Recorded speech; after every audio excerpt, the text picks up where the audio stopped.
SLT Mobitel Fiber, the fiber of the nation. SLT Mobitel Fiber, the fiber of the nation. රින් සුපිරි එලියා වෙළඳපොලේ අඩුම මිලකට රුපියල් 160යි.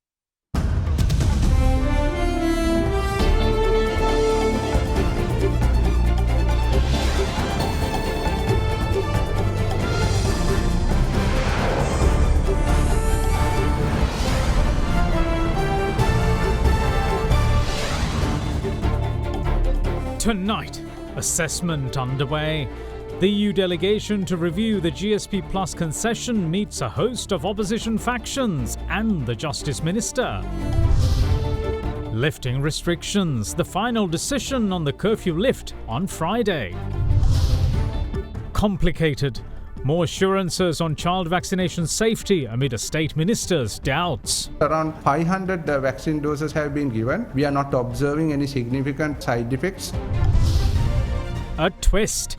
Police arrest an ex-LTTE cadre over the Narahempita Hospital grenade incident. All that and much more coming up on First at 9, this Tuesday, the 28th of September, 2021. දසනකාන්තී චූර්ණය සහිත lever ආයිෂ් දන්තාලේපය දත්වල ඇති ප්‍රශ්න 10ක් වලකයි.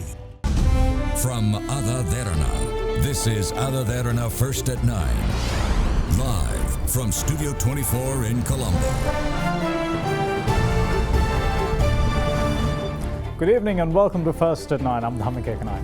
Now, although the prevailing quarantine curfew is set to be lifted on Friday, it might not necessarily be a given.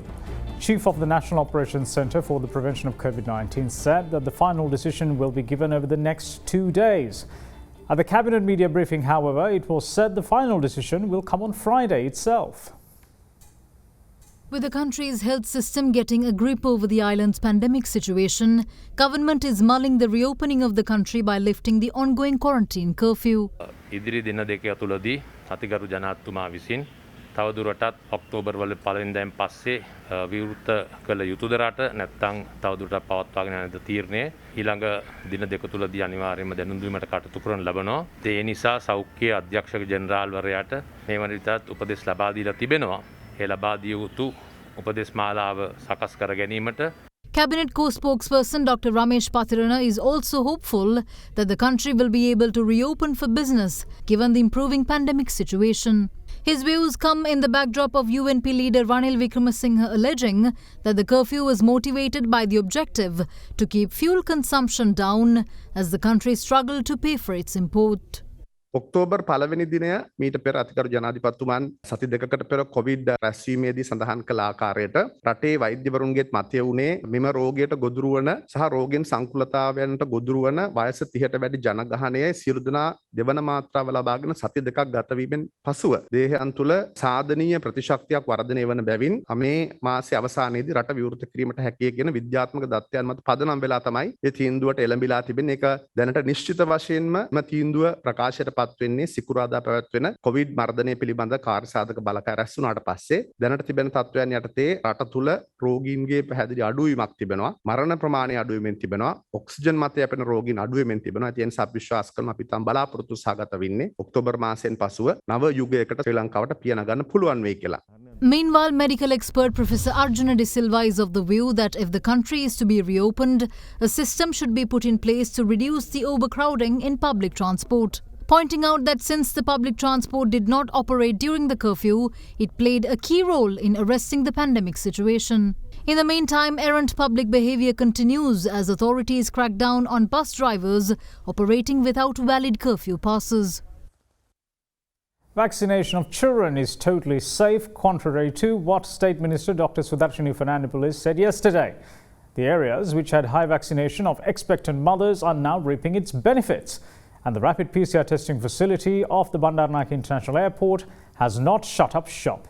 Now, these are some of the things health experts had to say today on the pandemic front. Sri Lanka was in a precarious situation during the latter part of July and the month of August as the country saw record-breaking daily COVID infections as well as fatalities, exerting increased pressure on the country's health system. Then an island-wide quarantine curfew was brought into effect on the 20th of last month to bring the pandemic situation under control. Since the imposition of the curfew, there has been a significant decline in the daily case loads, which went as high as 5,961 at one point, with deaths passing 200 per day. Yesterday, for the first time in 85 days, Sri Lanka recorded infections below the 1,000 mark, with the confirmation of just 983 patients. With the goal of imposing the curfew seemingly achieved, the island is also planning to reopen the country for tourism, one of its highest foreign exchange earners, to resuscitate the starved economy.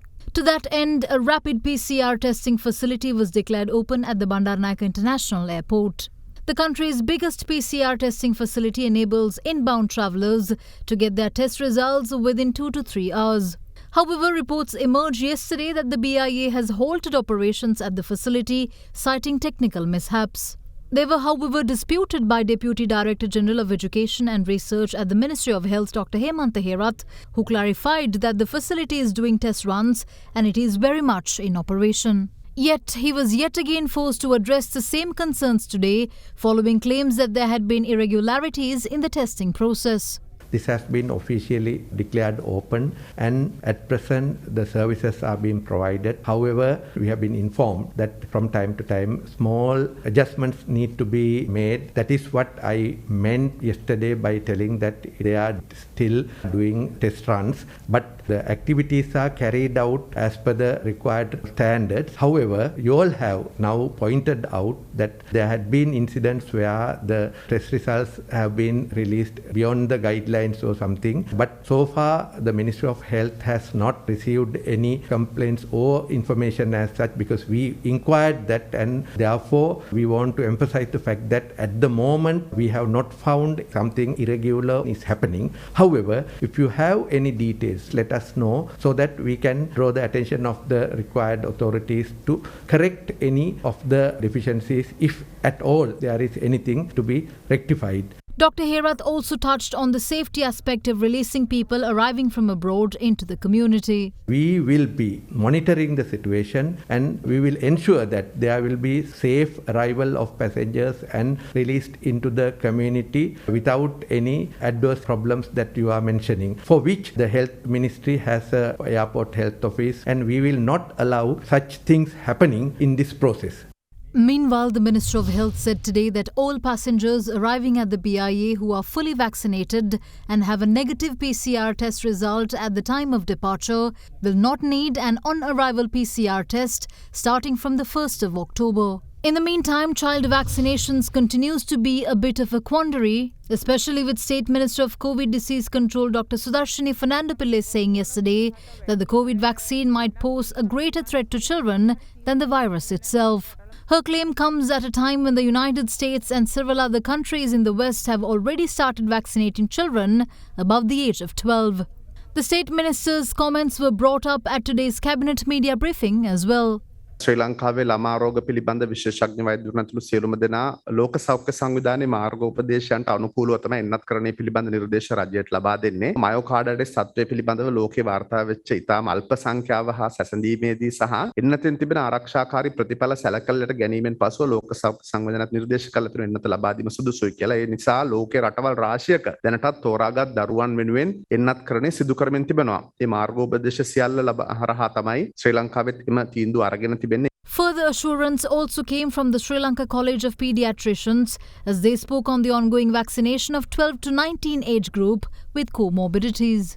It will be done under the supervision of medical officers. Prior to giving the vaccine, consultant has to give the recommendation. After the vaccine, we have a mechanism to surveillance for side effects. This is very important. It's important for us to see what type of reactions these children will have in our country comparing to the West. But this is not an experiment. Already millions of vaccines have been given in the West, especially countries like America, France, Germany, Denmark, and slowly it's spreading to the other countries also, and we are going to vaccinate children in other districts on 1st of October. We want to safeguard children's health and make sure they are safer in this type of a pandemic. Around 500 vaccine doses have been given. We are not observing any significant side effects. Only few parents have complained their children are having redness, swelling and low-grade fever. Meanwhile, the need to bring continuity back to children's lives by reopening schools have been well articulated from within the country and outside. Given that by now teachers and other staff at schools must be vaccinated, as immunization of over 30s has almost come to an end, and vaccination of 20 to 30 age group would also be done by time schools start, the prevailing situation is the best the country has had to resume schools. When they move to the school, they are in a much more safer environment comparing with 6-7 months ago. We must have a proper plan after opening schools also, how we sustain this opening and support the children. We have divided consultant pediatricians to all the zonal areas when the schools open. If children have some problem, principals or the teachers can contact relevant consultant pediatrician and seek opinion. Meanwhile, the country has also made significant progress on vaccinating expectant mothers. Those areas which have managed high vaccinations in that respect are now reaping its benefits. Most of the provinces and districts have vaccinated their pregnant mothers. The percentage of vaccination is highest in Gampaha district. So there is no seriously ill pregnant patients who have completed their vaccination in hospitals in Gampaha district. Therefore, we have observed the vaccination. The percentages are not as good as Gampaha in the northern province, especially the Jaffna area, and we have received information about the east. Maybe due to geographical problems, those areas have some problems with regard to COVID infection because the pregnant women who have been not subjected to the complete vaccination is getting infected with COVID. We should not have anybody who is already pregnant, not vaccinated by another 2-3 weeks. The European Union delegation, which arrived in Sri Lanka to review the GSP Plus trade concession, has met with the opposition as well as the Justice Minister.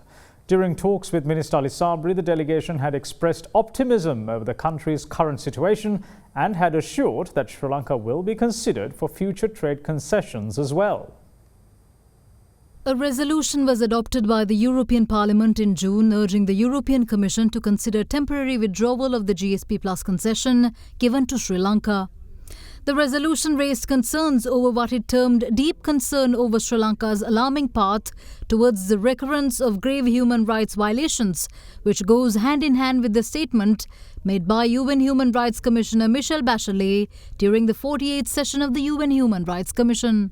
Recalling that one of the key commitments of Sri Lanka was to fully align its counter-terrorism legislation with the international human rights conventions, the EU resolution called upon the European Commission to use the GSP Plus as a leverage to push for advancement on Sri Lanka's human rights obligations. To that end, a delegation from the European Union arrived in Sri Lanka during the weekend to review the GSP Plus trade concession. Their stay is planned until the 5th of October.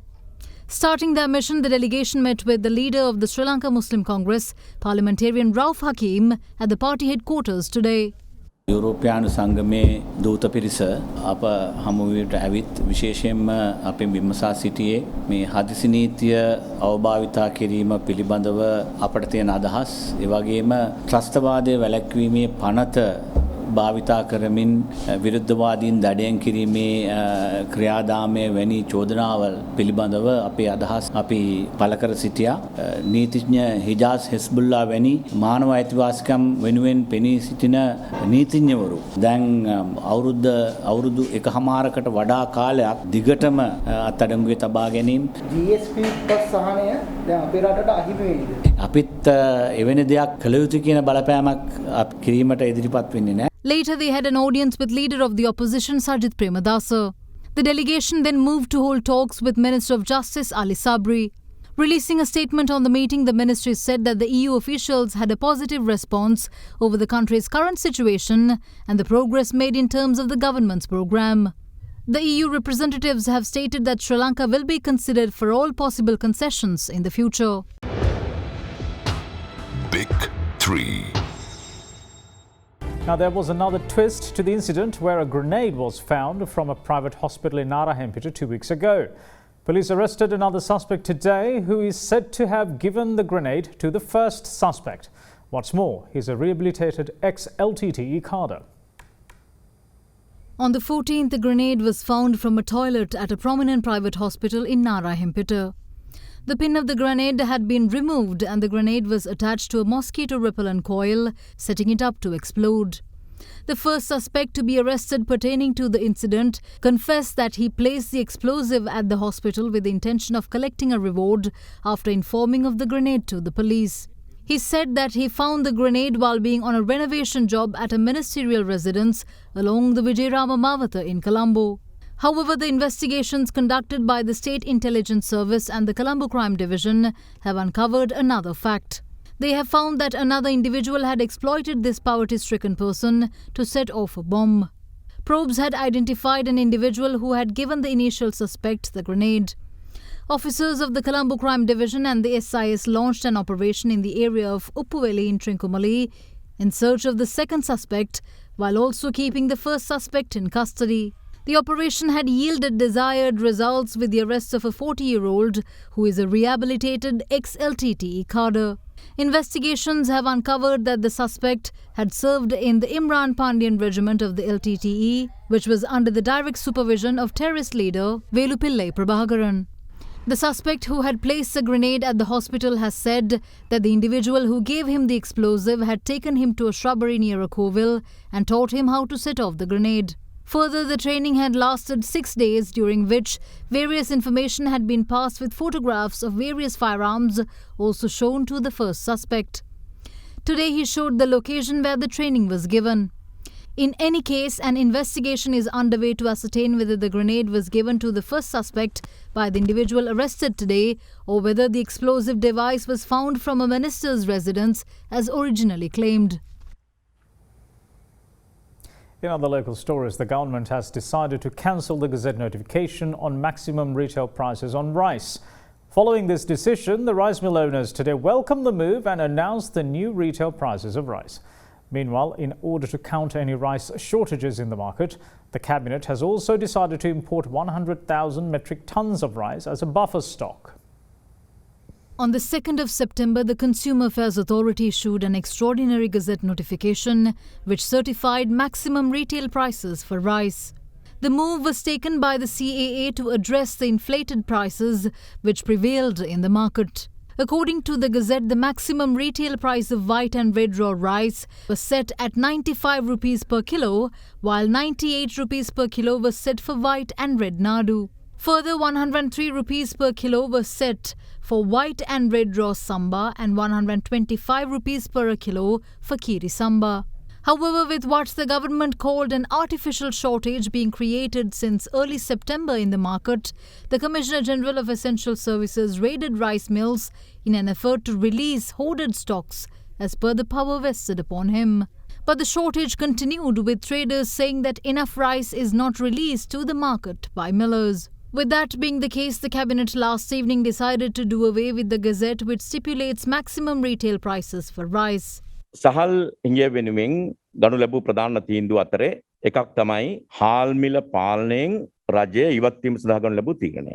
දෙවනුව මේ හිඟය කළමනාකරණය කිරීම සඳහා යම් ආරක්ෂිත තොගයක් ලෙස උපරිමය metric ton ලක්ෂයක් දක්වා වූ තොගයක් ආනයනය කිරීම සඳහා වෙළඳ ඇමතුමාට බන්දුල ගුණාධර ඇමතුමාට සහ අමාත්‍යාංශයට අවසර දුන්නා. බී වල සහතික මිල සම්බන්ධයෙන් ගොවියට අසාධාරණයක් නොකර සිටීම සඳහා ඒ සහතික මිල කිසිදු ආකාරයකින් සංශෝධනයක් කරන්න බලාපොරොත්තු වෙන්නේ නැති බවත් නොකළ යුතු බවත් කැබිනට් මණ්ඩලය ඒකමතිකව තීන්දුව කරා. ඒ වගේම ඊ අමාත්‍ය මණ්ඩලය ලබා දී තිබෙන ඒ තීන්දුව අනුව වෙළඳපළට අවශ්‍ය කරන සහල් මෙට්‍රික් ටන් ලක්ෂයක් ආනයනය කිරීමේ ඒ තීන්දුවත් වෙළඳ අමාත්‍යාංශය විසින් අද දිනේම ක්‍රියාත්මක කිරීමට කටයුතු කරනවා. Meanwhile, in a media briefing this afternoon, rice mill owners hailed the government's move and expressed their readiness to support the state. අපි ප්‍රධාන නිෂ්පාදකයෝ වශයෙන් අපේ සහල් වල මිල ගණන් අපි සඳහන් කරපු ස්ටිකරයක් ගහලා තමයි වෙළඳපොළට නිකුත් කරන්නේ. එතකොට ස්ටිකර් එකේ තියෙන මිලට වැඩිය කිසි කෙනෙක් සහල් මිලදී ගන්න අවශ්‍ය නැහැ. එහෙම ප්‍රශ්නයක් තියෙනවා නම් පාරිභෝගික අධිකාරියට වාර්තා කරාට කිසිම ප්‍රශ්නයක් නැහැ. ඒ සහල් වල අපි යොදලා තියෙන ස්ටිකර් එක දැනට වෙළඳපොළේ අලෙවුණු මිලට වැඩිය බොහෝ ප්‍රමාණයක් අඩු මුදලක් තමයි තියෙන්නේ. The millers also revealed the new prices of rice. නාඩු සහල් වෙළඳ පොලේ විකුණන සිල්ලර මිල රුපියල් 115කුත් සම්බා වෙළඳ පොලේ විකුණන සිල්ලර මිල 140කුත් කීරි සම්බා උපරිම සිල්ලර මිල 165ක් වශයෙන් ඒ ගුණාත්මක භාවයෙන් හදපු උසස්ම තත්ත්වයේ හාල් වල මිල ගන්නෝයේ නමුත් අනෙකුත් නිෂ්පාදන ඊට වැඩිය අඩුවෙන් වෙළඳ පොලේ බොහෝ විට තියෙනවා විකුණන්න. They also revealed the prices at which they intend to purchase paddy from farmers. අපි මිලදී ගන්න තීන්දුව කරලා තියෙනවා නාඩු වී රුපියල් 62.50කටත් සම්බා වී රුපියල් 70කටත් කීරි සම්බා 80කටත් ඒ මිල ගණන් යටතේ අපි ගන්න තීන්දුව කරලා තියෙනවා. When the rice mill owners were quizzed on whether their production was reduced after the Commissioner General of Essential Services raided their warehouses and released hoarded rice stocks, they had this to say. නියම කරපු මිලත් ඒකට අපිට සපයන්න වී මිලදී ගන්න බැයි නම් ඉතින් ඒ වගේ shortage එකක් ඇති වෙනවා. ඒක ඉතින් ඒක අපි මේ ප්‍රශ්න ඇති වුණාට පස්සේ ඒකට අවශ්‍ය කරුණු කාරණා සලකලා මේ තීන්දුව ගත්තට පස්සේ එවැනි තත්ත්වයක් ඇති වෙන්නේ නැත්නම් ඉතින් ප්‍රශ්නයක් නැහැ. Meanwhile, in another development, the cabinet has decided yesterday not to hike the prices of milk powder, wheat, gas and cement. Further, they have also decided to make funds available via the central bank to facilitate the release of the stocks of essential food items that are currently stagnating at the harbour warehouses. අද වරාය තුළ container 800කට ආසන්න ප්‍රමාණයක් තිබෙනවා dollar පිළිබඳව ඇති වී තිබෙන ගැටලුව. ඒ අනුව ඊ අමාත්‍ය මණ්ඩලය ඩොලර් මිලියන 50ක මුදලක් ඒ වෙනුවෙන් වෙන් කිරීමටත් කටයුතු කරලා තිබෙනවා. ඒ අනුව ආනයනකරුවන්ට එම කන්ටේනර්ස් ටික එළියට ගැනීම සඳහා කඩිනමින් වරායත් අවශ්‍ය පහසුකම් සැලසීමට කටයුතු කරලා තිබෙනවා. In the meantime, during the cabinet media briefing today, a question was raised about the proposed merger of Lavsgas plc and Litrogas company. Speaking about the matter, State Minister of Cooperative Services, Marketing Development and Consumer Protection, Lasantha Alagievana, said that the thinking behind the merger is to reduce the inefficiencies of both companies, doing justice by the consumer. Gas ලෝක වෙළඳ පොලේ මිල වැඩිවීමත් ඩොලරේ මිල වැඩිවීමටත් අමතරව අද පාරිභෝගිකයා ගෙවන gas සිලින්ඩරේ මිල තුල මේ ආයතන දෙකේ අකාර්යක්ෂමතාවය සඳහා මිලක් අඩංගු වෙලා තිබෙනවා. ඒ නිසා රජයේ ප්‍රතිපත්තිය වෙලා තිබෙන්නේ මේ ආයතනවල තිබෙන අකාර්යක්ෂමතාවය අඩු කර ගැනීම තුලින් පාරිභෝගිකයාට එහි සහනය ලබා දීම තමයි ප්‍රධාන වශයෙන්ම අරමුණ. ඒ අනුව විශේෂයෙන්ම මේ සමාගම් දෙක ඒකාබද්ධ කරලා රජයේ සමාගමක් ස්ථාපිත කරලා රජයේ මැදිහත් වීම වෙනුවෙන් විශේෂයෙන්ම ඒකාබද්ධ මිලදී ගැනීම ක්‍රියාත්මක කිරීම තුලින් දැනට වඩා රුපියල් 125ක 130ක විතර මිලක් අඩු කර ගැනීමේ හැකියාව තිබෙනවා. ඒ එක්ක අරමුණු කරගෙන තමයි විශේෂයෙන්ම මේ සමාගම ස්ථාපිත කිරීමට කටයුතු කරලා තිබෙන්නේ. ඉතින් ඒ අනුව එහි සභාපතිවරයෙක් පත් කරලා තිබෙනවා. ඒ වගේම එහි අධ්‍යක්ෂක මණ්ඩලයක් පත් කරලා තිබෙනවා. ඒ අනුව ඒ සමාගම අලුතෙන් පිහිටවපු රජයේ සමාගම විසින් දැනට ඒ කටයුතු සිදු කරමින් පවතිනවා.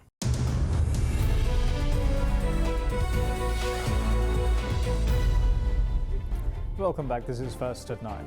Now, Secretary to the Ministry of Tourism says that Sri Lanka has taken necessary initiatives to develop ecotourism in the country. Addressing the National Tourism Day celebration, he went on to say that Sri Lanka can take advantage from the emerging trends in the tourism sector in the post-pandemic setting.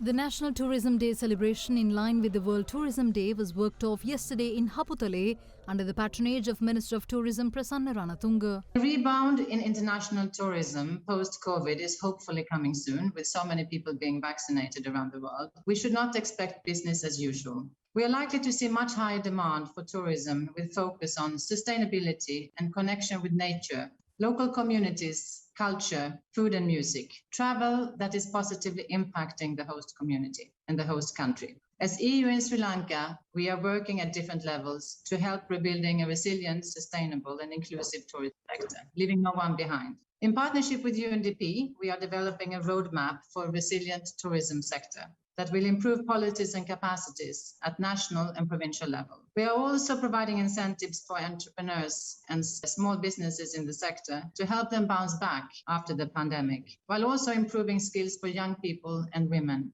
An area where Sri Lanka has a huge potential is health and wellness tourism. We will work on 2 tracks to support this from the EU side, both in terms of capacity building, but also marketing in Europe, targeting tourists from France and Germany in particular, but also other countries. Going forward in the aftermath of COVID, many tourists will think much more carefully about the way they travel and seek out new experiences that has less impact on our planet. We need to capitalize on these new mindsets and wave of tourists, and be well prepared.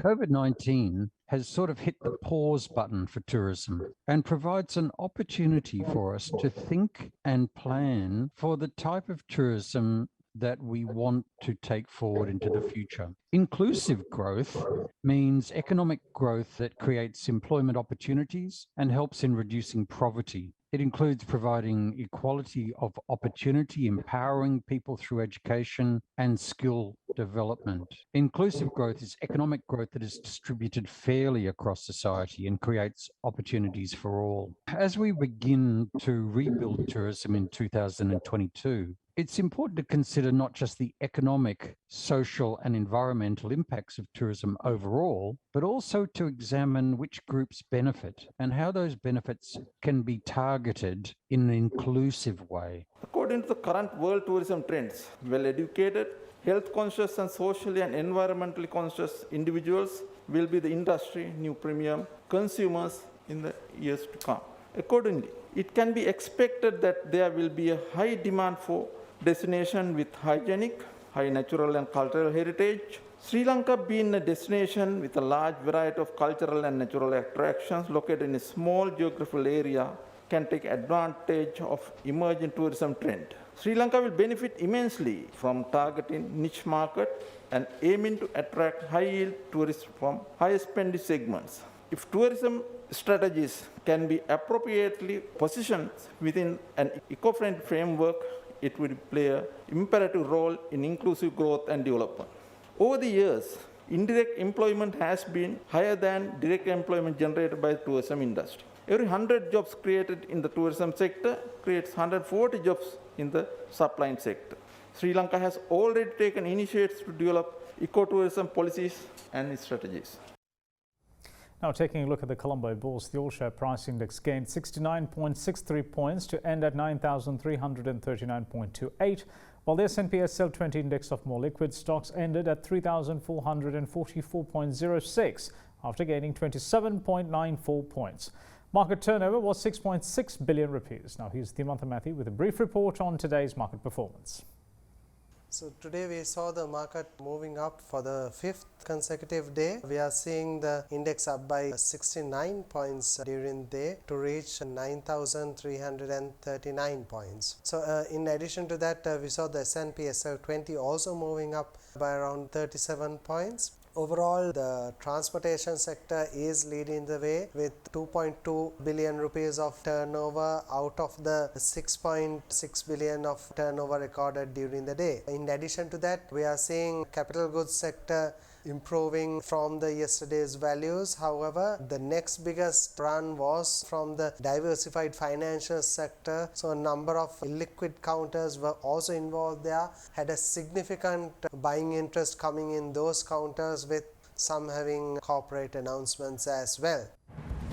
And that's it from all of us here at First at 9. Thanks for watching. Bye-bye.